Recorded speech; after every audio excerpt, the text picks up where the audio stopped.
Welcome back. I'm struggling, really struggling with pressing out the bushes on these radius arms. It was difficult enough to get the radius arm off the car after 37 years, but I've managed to get it off.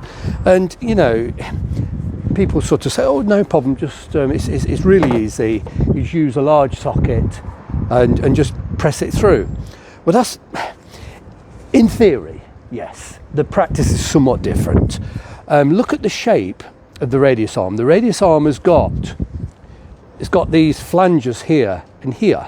If I were able to sort of lie it flat, I could sort of drill a hole in a piece of timber or something simple and push it straight through, assuming the socket fitted, which this one doesn't. I've got, I don't know, a bucket full of sockets. There's probably 150 and not a single one of them fits. I just want it just to sit on the lip, not the lip of the arm, the lip of the bush, which, you know, is about a millimetre difference, but that just sits inside and it's touching the rubber. And I've not been able to. I'm sure I could easily buy a socket much larger, but it's not going to help me. The simple, you know, if I can find something to press the bush, what am I going to sort of use? It's very difficult. I don't have a workbench as well. Look, I'm working in the street. I've got a council wheelie bin, that's dropped on the floor. Because of this lip here, you can't lie the apparatus flat, bolt it down, and it just obviously wobbles about. It's a considerable nuisance, and it's exactly the same this side. Yeah, the theory of just get a large. You know, this is it's a piece of metal I've had lying about for a long time, and that it appears to fit this side. It just fits inside the diameter of the arm, and it just touches the bush. The thing is, it has to be pressed from the other side. Now the arm has a small lip. It's only about a millimetre all the way around. It prevents when the bush is being pressed in. It prevents the bush being pressed all the way through. So the bush gets pressed against the lip. Of course, it's got to be pressed out that side. Now, because of the lip, this tool, it touches the lip of the arm, not the lip of the bush. So, but even if I find something a little bit smaller, I've still got nothing to. It's very difficult. Yeah, obviously you can't clamp it flat to the surface. It's got to have room for the bush to drop out. This side's somewhat easier. Obviously, I could sort of clamp it, but anyway, I'm struggling so much. What I'm going to try and do, I'm actually going to try. Gosh, it's freezing and windy. I hope the wind's not making too much noise into the microphone. But I'm going to try and get a hacksaw blade and cut the inner lip and actually hopefully be able to bash that out. Because of course pushing the new bushes in will be somewhat easier, especially with the bush press that I've got. I've got a 20-ton press, and you can lie it flat and just press it straight in, and that could be laying flat against something and pressed in from there. I won't need to sort of have it rocking about. I could put the arm into the press, so it's just, you know, anyway, you get the idea. I could just have that blit inside the press. I don't need this lip, which makes it very, very difficult. So let's get these out of the way. I just need to get this sort of bolted, or at least clamped down the best I can. I don't know if this is going to work or not, but there we go. How's this? Let's slide this through here. It's all a little bit of a. People laugh at me working in the street. The simple truth is, I don't have a garage. I don't have anywhere to work. I don't have a choice. This is it.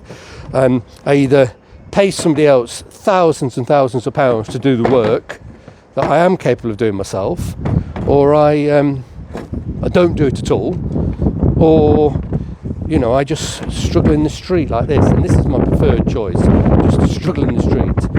Winter, you know, it's never great. It would be much nicer if it was summer, but it isn't summer, and I just have to just tolerate the cold. It is what it is. So let's just get this clamped down.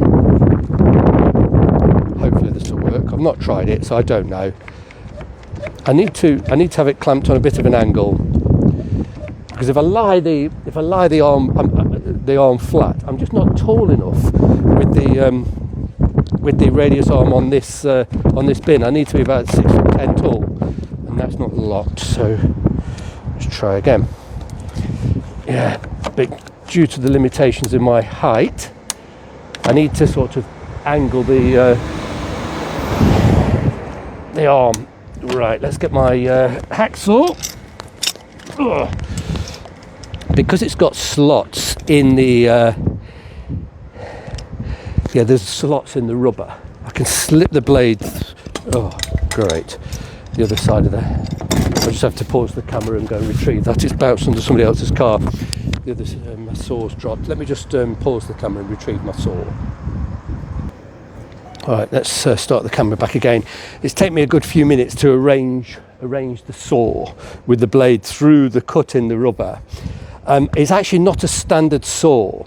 I've had to go and buy it because of the angle I'm trying to work at. If the saw is completely straight, the handle gets in the way. So this actually has got the opportunity. It's got two sides. One side you can have it literally the blade running straight, or you can turn it the other way and the blade runs at a slight angle. So that is going to be a considerable benefit. Now, I'm not expecting this to be easy, and it's actually starting to snow outside. It's not very pleasant. So let's see. And in my struggle, I've put the blade on the wrong way around, but never mind. You get the idea. I'm just going to work away. Yes, it's actually. I wanted it. It kept falling to pieces when I was trying to slip it all together. Let's just. I tell you what. I'm gonna have to stop because it's actually cutting on the upward stroke. Let me just pause the camera again, and I'll switch the blade around. It'll probably take me 5 minutes faffing about. And let me just pause. Okay, let's get the camera in again. I've just turned the blade over so it will be cutting on the downward stroke, not the upward stroke. There we go. I'm probably going to get through some fair blades doing this because it's a bit of an awkward trick. Actually, the material doesn't seem to be that hard. I expect it to be harder. Gosh. Oh dear, what a job. Well, it looks like it's almost cut through there, but I'm guessing at the bottom, if I put my head underneath, let me just have a quick look. Oh dear. Yeah, hasn't cut this side. Oh. I don't think I'm going to film this whole lot because I think it's going to take some fair old time. But the material is actually quite soft.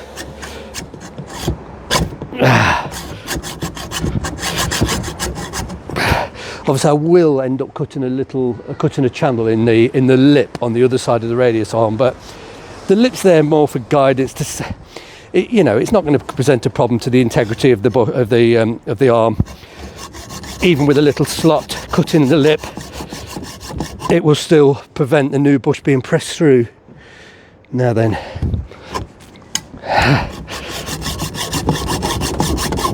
dear me, yeah, I'm a bit out of breath. I need to sort of take that out and inspect, see if it's gone far enough. I won't do it all on camera because this is awfully tedious to watch, but you get the idea.